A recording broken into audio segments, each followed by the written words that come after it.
Hello, I'm Gordon Brewer, and welcome to the Practice of Therapy podcast, where we explore the business and clinical sides of running a private practice.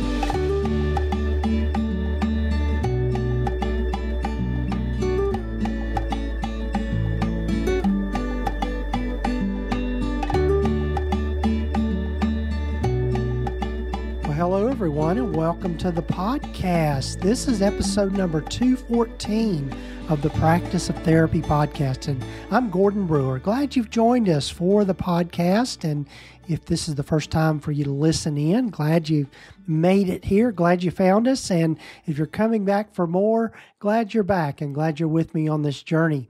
You know, this particular episode, I think, is one of the most important topics that we kind of delve into within at least this podcast and our niche in working with therapists and private practice. And that's really thinking about and understanding the money side of your practice.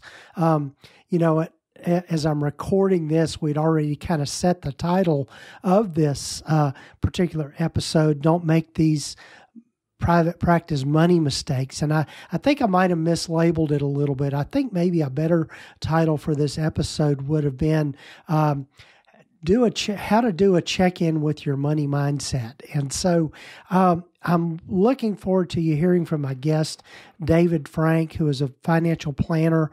And we have just a great conversation about some things that I'm very passionate about around private practice finance and really looking at our money mindset when it comes to running a practice.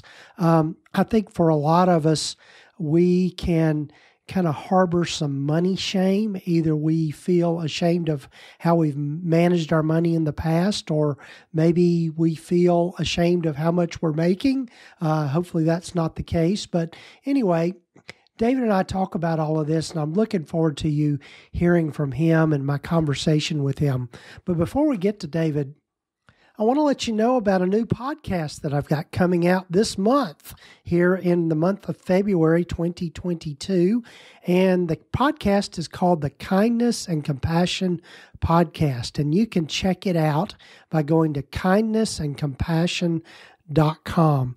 And in this podcast, it's a detour from private practice stuff, but it is really more exploring the intersection of psychology, science, religion, and spirituality, and how we can incorporate more kindness and compassion in our lives. It's been something that's been an idea of mine for a few years now, and I've kind of been percolating on it, and finally getting it launched this month, pulling all the things together.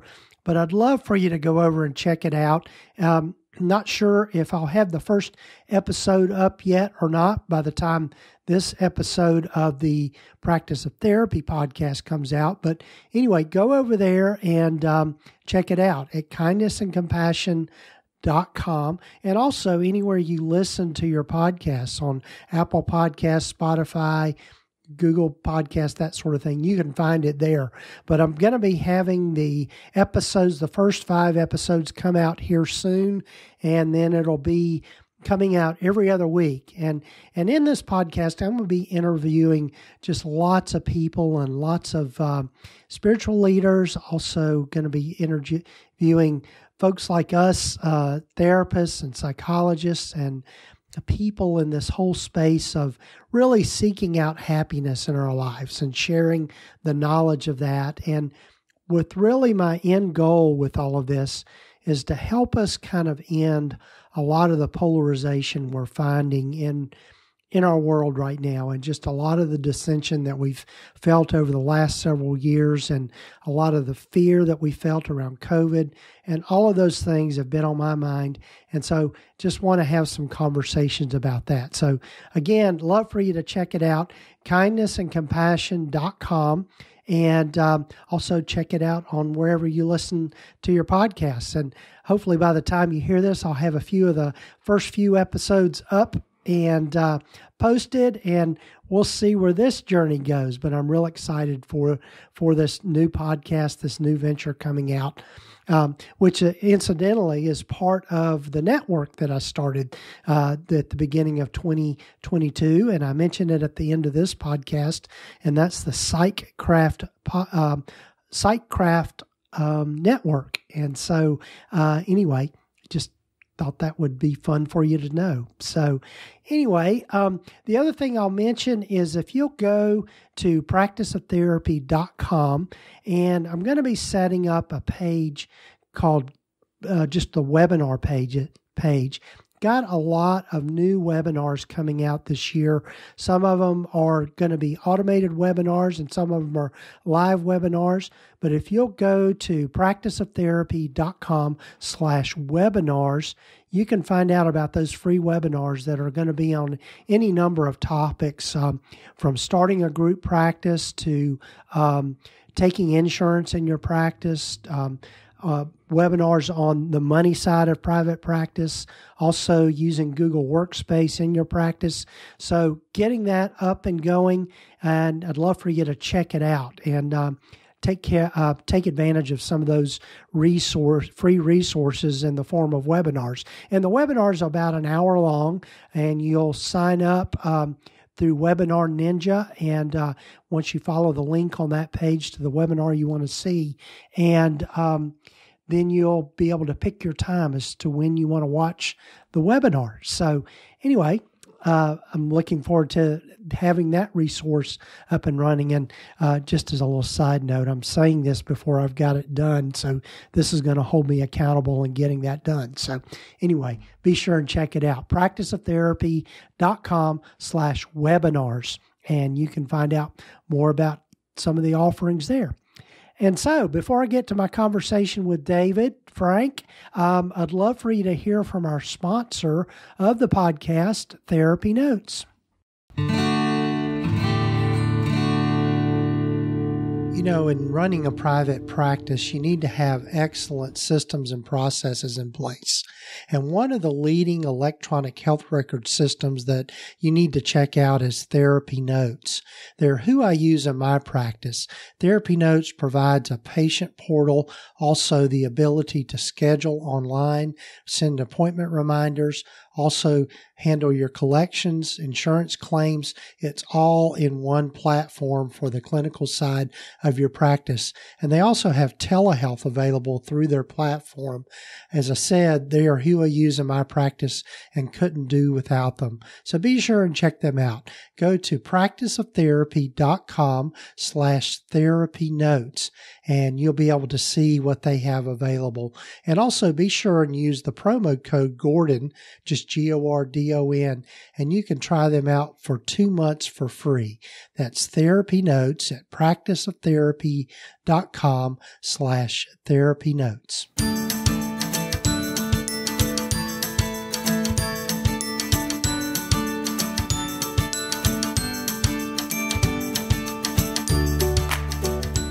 Well, hello, everyone, and welcome again to the podcast. And I'm so glad for you all to get to know David Frank. And David is one of those good people I met through mutual friends, through Jessica Tapana. And also we have a good mutual friend, Julie Harris, who's in the same realm of the financial end of things with running a practice. But David, welcome. Glad to have you. Thanks so much, Gordon. I'm really excited to be here and talk about all things money and the intersection of money and therapy and all that good stuff.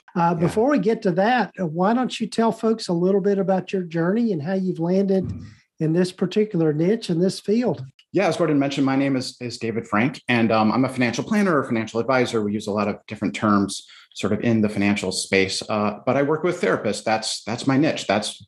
You all are my people. You are who I wanted to work with. And I've worked in finance in various capacities for really all of my professional life. It's been over 20 years now, which kind of boggles my mind, but here we are in my mid 40s, no worries. And a number of years ago, I was in a job that I liked, but no longer felt super passionate about. And through a lot of work with a therapist and a life coach and coaching and all this stuff, I came back to this this passion that I really have around personal finance. And more than that, really helping other people, connecting with other individuals on a one-on-one basis and really helping them to improve their lives. And that's what therapists do, right? It's like we help people live better lives to improve their experience of living. And therapists have a certain set of tools they use to enable that. And I'm not a therapist, but I'm a financial guy. So I have a particular set of financial tools.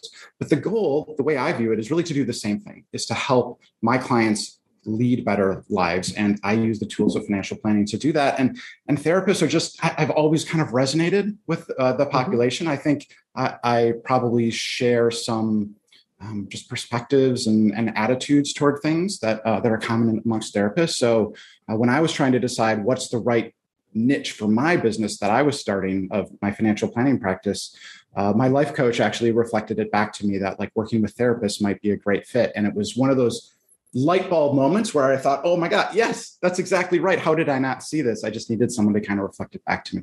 Yes.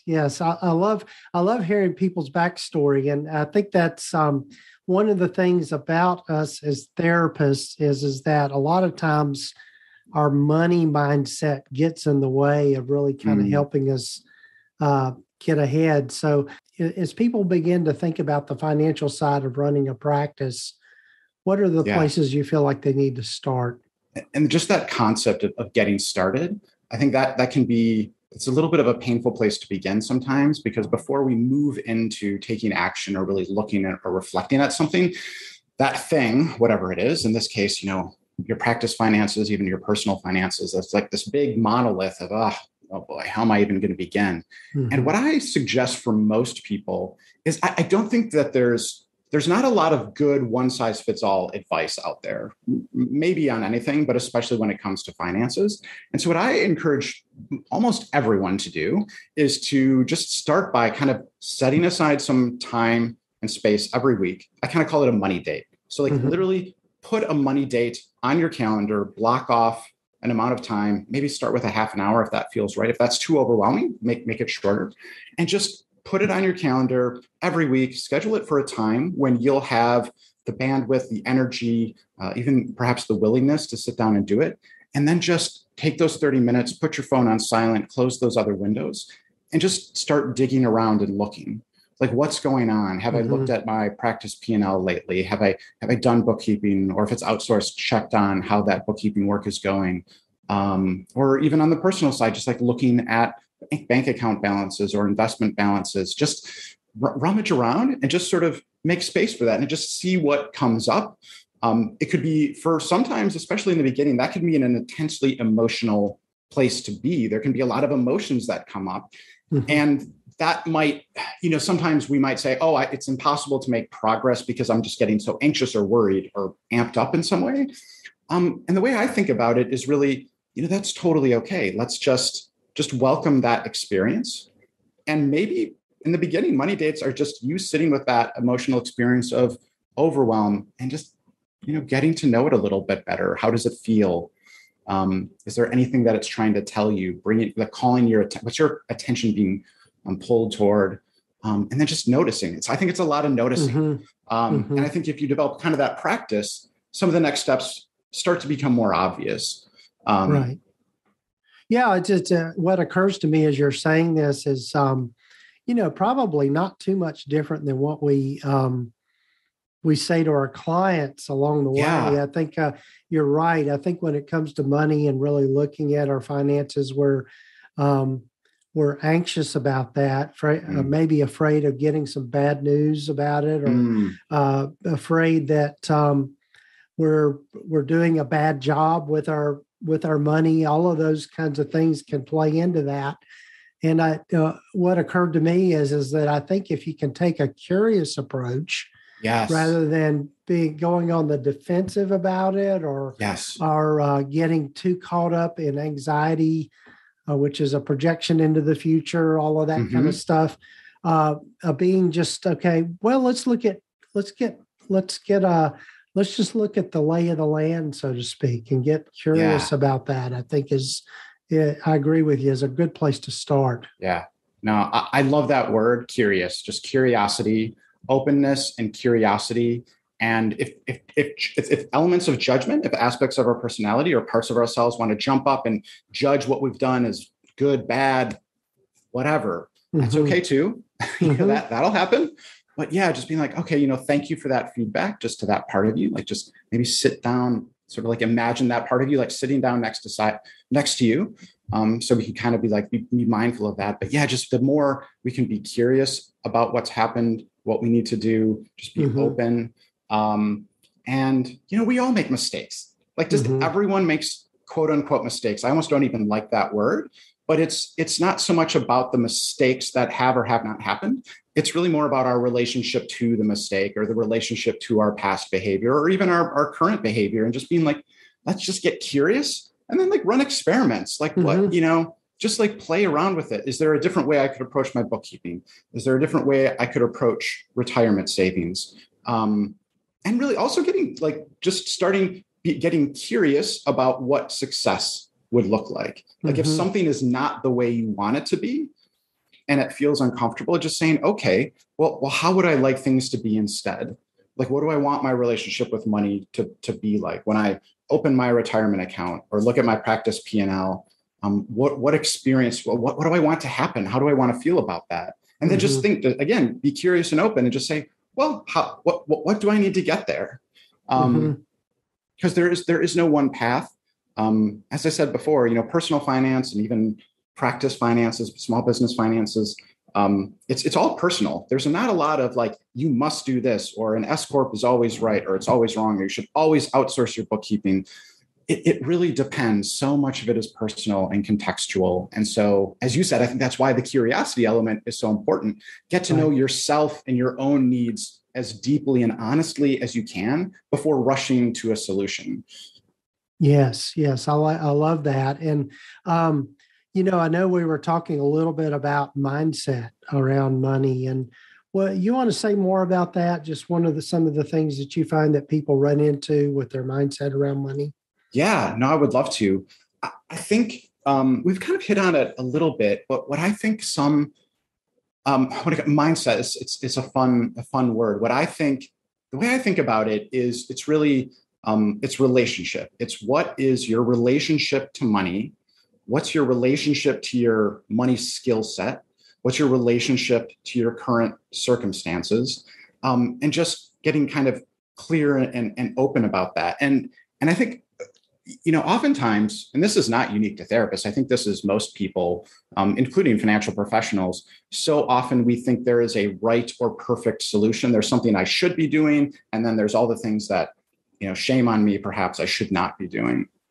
And there really are, but that's a fairly rigid view, and I don't usually subscribe to that. Like, there's some circumstances in small areas where it's like, yeah, you need to file your taxes, you need to do certain things. But by and large, it's more just understanding, like, what is my relationship with money, and bringing some clarity to that. There's a link we can put in the show notes to this survey. It's the name is escaping me. It's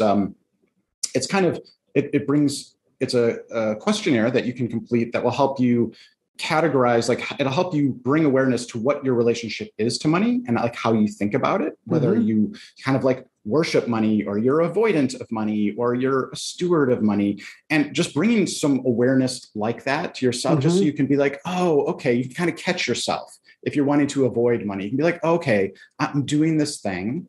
It's based on family of origin and just how I've experienced my life. Now I can again, be curious about that. I can start to experiment with it and just recognize that, yes, I have a relationship with money.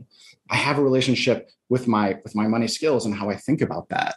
And just bringing it into your awareness and being like, okay, this is how I typically react. It's kind of like bringing a pause into that reaction sequence. It's just like, okay, this is how I've done things in the past, or this is my natural inclination. How else might I approach this? What else do I need to know? What do I need to learn to be able to navigate this area more efficiently, or just better, or in a way that I would feel better about? And that'll highlight areas for additional education or potentially hiring an outside professional, and things like that. Yeah. But just making space for that, making space for the emotional side of it, because money is intensely emotional. There's so much bundled up in it. And yeah, I think it's so seductive. And I just think the way we talk about money in our culture in this country, it can be very much just like it's cut and dry. It's not emotional. It's just do the right thing, whatever, follow this prescription and you'll be fine. And I just don't think that's just not realistic. We're human beings. Emotions are steeped into all of this. Yes. And I think, that's something I've learned along the way for myself, is that I think there was something that I've struggled with in the past, is what I like to refer to as money shame. Of like you're alluding to, just, I realized that in the past, I've not necessarily managed my money well. And also I came from a family, and I realized this later in life, that I never really learned how to manage money well, and just in terms of investing well and all of that sort of thing. And there was kind of tied into that a scarcity mentality about money and all of that sort of thing. And so I was, to use the cliche, a lot of times I was maybe penny wise but dollar foolish with how I was managing my money, particularly with my practice and being able to invest in things that would give me a return on the investment. And I think you're exactly right, David. Same thing that we tell our clients, or in where I work with our clients, is that we approach our work with clients in a non-judgmental stance. Yes. Of just not putting any shame with what they tell us and the mistakes they've made and that sort of thing in their lives. And you're exactly right. I think we need to do the same thing with our money. And also recognize that once you recognize that what needs to be changed, well, the good news is you get to change it. And so, absolutely. Yeah. I know. I love what you said. It's that judgment piece. Like, judgment can hold us back, and the judgment, it gets bundled up or leads to shame, or it's just like all tied up in there. And I think being mindful of the stories that we tell ourselves about what's happened or what's happening, and just being aware and just watching for that voice that's more shame driven. Like, I should have figured this out. I should be better at this. If I were a successful private practice owner, this wouldn't be an issue for me, or people who are successful have figured this out. Virtually no one is given very concrete money training or money skills. It doesn't really exist in our educational systems. That's starting to change. But if you're listening to this podcast, chances are you've got absolutely no formal training unless you actively sought it out. And family of origin, like there's, some of us have gotten good family of origin advice around money. Some of us, none. Some of us maybe slightly not the greatest, or maybe just not a good fit for where we are in our life. And I think it's a journey, right? Like it's a progression. One thing I encourage everyone is it is about progress rather than perfection. We're not aiming to get things perfect or right or just done. It's a practice of engaging with your money and looking at that stuff and just getting more open to it and continuing to make progress. And oh, by the way, part of progress is setbacks, right? So it's not like we're just like a consistent trajectory upward. It's like, no, we make progress. Oh, I'm killing it. Everything's going great. And then something happens. Right. And there's a little bit of a setback.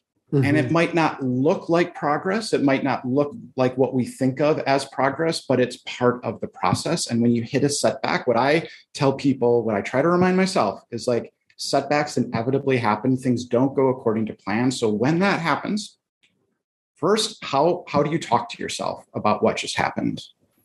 Can you be really kind to yourself first, rather than beating yourself up for not attaining some mythical standard of perfection? So that's point one.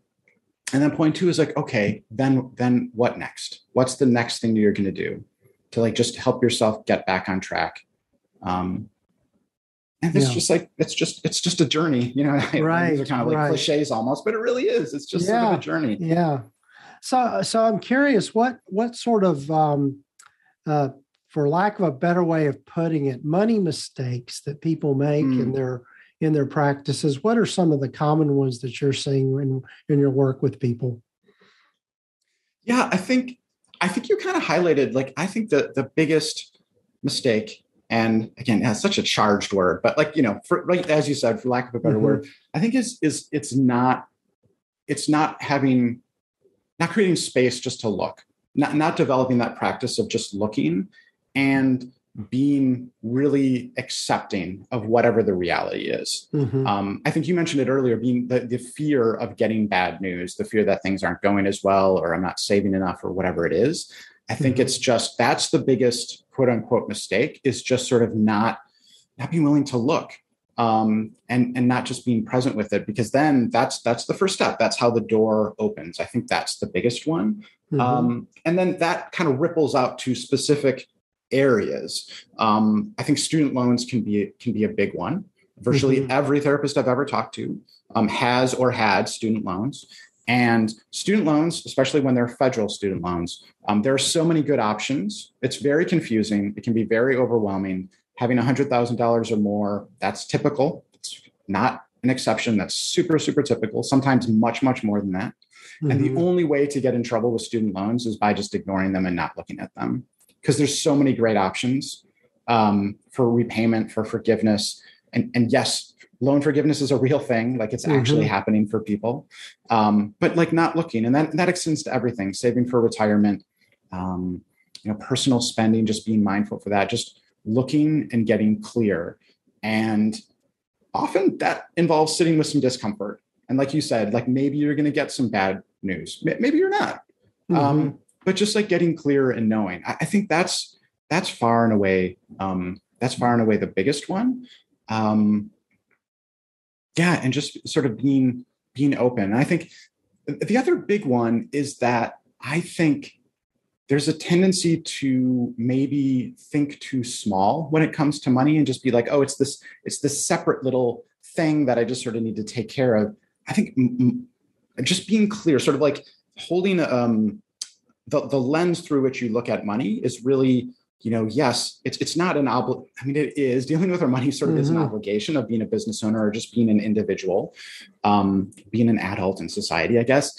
But it's not something we just have to do because it's a burden. It really is a tool to help us make our lives better. Money, I think we can, especially in this country, sometimes we can think of accumulating, like making six figures or saving up $1 million as these like amazing goals. And those aren't really goals to me. Like, money is a mechanism. It's a tool to accomplish things in life. So I think, we all, like, we don't have financial goals. We have life goals, and many, if not all, of those life goals have financial implications. So I think get really clear about, what does a good life look like for you? Like, how do you want to be living? And not like vacations and big homes. I mean, sure, those things might factor in, but like, what do you want your daily experience of living to be like? How much do you want to be working? How much do you want to be volunteering, spending time with family or children, or whatever it is? And then the financial quote unquote goals come out of that. What does your great life look like? Oh, yes. I think we put the cart before the horse. It's like, I'll be happy when I've saved $1 million or I'm making six figures. It's like, okay, we can move towards that if that's the right supportive money infrastructure you need in your life. Sure. But let's be really clear about, what do you want? What do you want for your life? And then we'll figure out, what kind of money support do you need to make that happen? Right. And I couldn't agree more with that, because I think it's one of the things is that you're right, in our culture in the United States, we've got this this perception that if we have more money, then it's somehow or another going to make our life better. Now, certainly having more money does free us up some, in that we don't have maybe as much, maybe so much pressure, internal pressure that we feel from maybe being in debt, all of those kinds of things. But I agree with you totally, David. I think you have to really look at, what is the lifestyle you want to lead? And I think for most of us, none of us are really all that interested in the big houses and the planes and the boats and all of those, kinds of things that are touted kind of by the ultra rich. We just want to live, a simple life and be able to do the things that we want to do and be able to support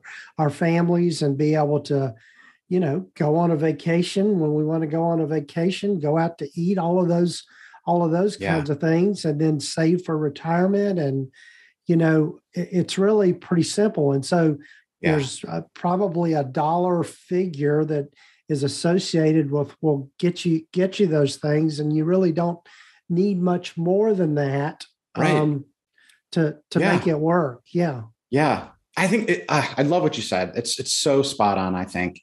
And what comes up for me as I was just listening to you is just like, oh, I wish people realized it's like this, it's so much closer than they think.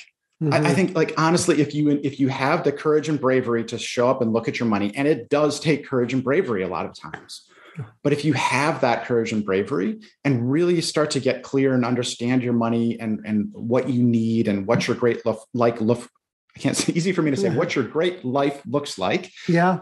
It's usually so much closer than we think it is. There's so much more reason to be hopeful than there is to be pessimistic. Right.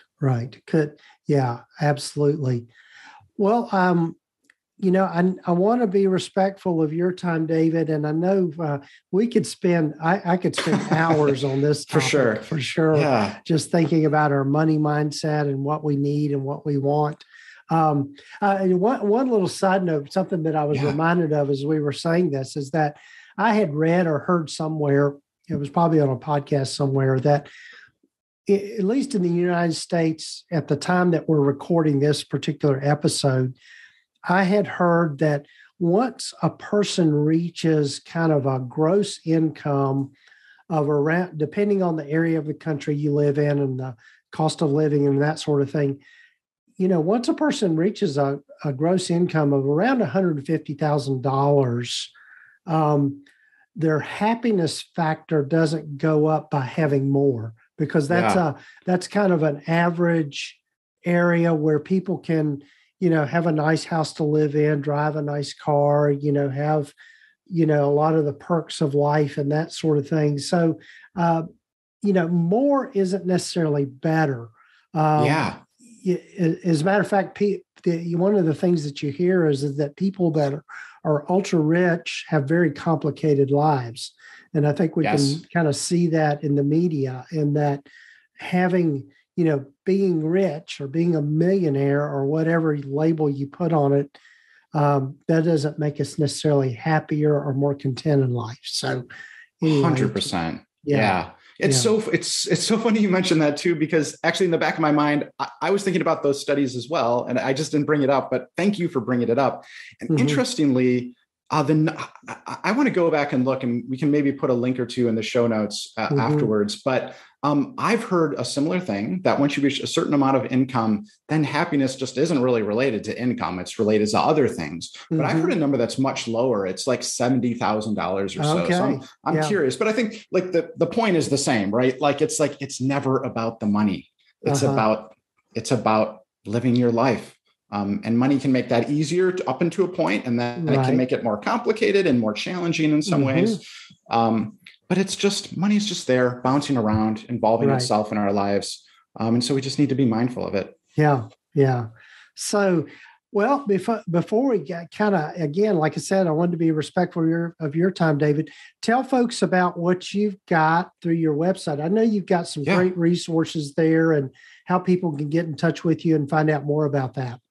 Yeah, absolutely. Thank you. The name of my business is Turning Point. My website is turningpointhq.com. So the abbreviation for headquarters, HQ, Turning Point HQ. And I have a ton of free resources there, and recently put together resource that I have right on my homepage. You can sign up and access. I've put together a list of the 7 common money mistakes that therapists make and how to avoid them or what to do about them. And if you sign up for that, I will also walk you through over a series of weeks a lot of what we covered today. We've covered a lot of ground today. And so like through a series of emails, I'll just gently introduce you to different concepts around how to engage with your money and just how to be mindful of it and simple things you can start to put in place to change and really transform your relationship with your money. Well, David, I'm so glad you joined me for this episode, and I'm really looking forward to hopefully maybe chatting again in the future here.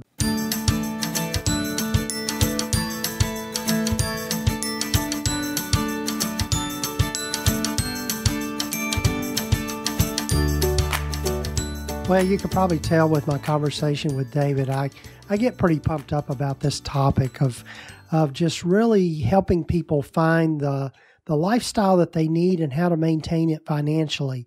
I think one of the things that we don't really put some thought into sometimes is this whole idea of what is the lifestyle that we want to keep, and that our money is a vehicle of that.